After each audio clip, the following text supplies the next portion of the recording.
বাংলাদেশের বিশিষ্ট নাট্য ব্যক্তিত্ব ও গবেষক ডক্টর সৈয়দ জামিল আহমেদ বাংলাদেশ শিল্পকলা একাডেমির মহাপরিচালক পদ থেকে পদত্যাগ করেছেন। আমি এই জন্য এটা সঠিক সময় মনে করি যে আর বোধহয় ভবিষ্যতে কাজ করা সম্ভব হবে না। এখানে আবার পদত্যাগপত্র আপনাদের সামনে হস্তান্তর করছে আমাদের সচিবের কাছে। শুক্রবার সন্ধ্যায় একাডেমির মঞ্চে অনুষ্ঠিত মুনির চৌধুরী প্রথম জাতীয় নাট্যোৎসব এর সমাপনী অনুষ্ঠানে তিনি আনুষ্ঠানিকভাবে পদত্যাগের ঘোষণা দেন। এ সময় তিনি একাডেমির সচিব মোহাম্মদ ওয়ারিস হোসেনের হাতে তার পদত্যাগপত্র তুলে দেন। আমি দায়িত্ব গ্রহণ করেছিলাম আনাসের মতো, দায়িত্ব গ্রহণ করেছিলাম 9 সেপ্টেম্বর বাংলাদেশ শিল্পকলা একাডেমির ডিজি পদ। আমার এখন ফিরে যাওয়া দরকার আমার নিজের কাছে। এখানে আমাদের আমলাতন্ত্রের পেছনে 10 বার ফোন করে টাকা আদায় করা আমার ব্যক্তিগত কাজের না জন্য না, শিল্পকলা একাডেমির জন্য।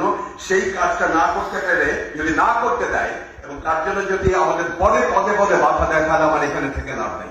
এটা একেবারে সুচিন্তিত ভাবনা, আমার সুচিন্তিত ভাবনা। এই জন্য যে আমি গতকাল সারাটা দিন এবং আজকে গতকাল বিকেল থেকে আজকে সন্ধ্যা পর্যন্ত এটা নিয়ে ভেবে আপনাকে আমার রেজিগনেশন লেটার দিলাম। এখন যেহেতু আমি রেজিগনেশন লেটার দিয়ে দিয়েছি, আমার পদত্যাগের কারণ হিসেবে ডক্টর আহমেদ উল্লেখ করেছেন একাডেমির কর্মকর্তা কর্মচারীদের মধ্যে চলমান দুর্নীতি ও সাংস্কৃতিক বিষয়ক মন্ত্রণালয়ের অসহযোগিতা। তিনি বলেন, শিল্পকলা একাডেমির জন্য প্রয়োজনীয় অর্থ আদায় করতে দেয় না, পদে পদে বাধা দেওয়া হয়, তাহলে এখানে থেকে আমার লাভ কি? গত বছরের 9 সেপ্টেম্বর ডক্টর সৈয়দ জামিল আহমেদ বাংলাদেশ শিল্পকলা একাডেমির মহাপরিচালক হিসেবে নিয়োগ পান। পরে 21 নভেম্বর রাষ্ট্রপতির আদেশক্রমে তাকে সচিব পদমর্যাদা দেওয়া হয়। তবে দায়িত্ব গ্রহণের মাত্র 5.5 মাসের মাথায় তিনি পদত্যাগের সিদ্ধান্ত নিলেন।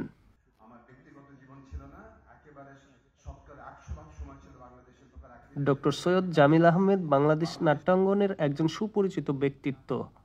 1955 সালে জন্মগ্রহণ করা এই নাট্য নির্দেশক ঢাকা বিশ্ববিদ্যালয়ের থিয়েটার অ্যান্ড পারফরমেন্স স্টাডিজ বিভাগের প্রতিষ্ঠাতা। তার নির্দেশিত উল্লেখযোগ্য মঞ্চনাটকের মধ্যে রয়েছে চাকা, ইন্সপেক্টর জেনারেল, তালপাতার সেপাই, রাক্ষস খোকস এবং বিষাদ সিন্ধু। এছাড়া তার গবেষণা ও লেখালেখিও নাট্যজগতে প্রশংসিত। তার আকস্মিক পদত্যাগ দেশের সাংস্কৃতিক অঙ্গনে আলোড়ন সৃষ্টি করেছে। নাট্য ও সাংস্কৃতিক অঙ্গনের অনেকে এ ঘটনায় বিস্ময় প্রকাশ করেছেন এবং তার সিদ্ধান্তের পেছনের কারণ নিয়ে আলোচনা করছেন। নিউজ ডেস্ক, মুক্তির সংগ্রাম।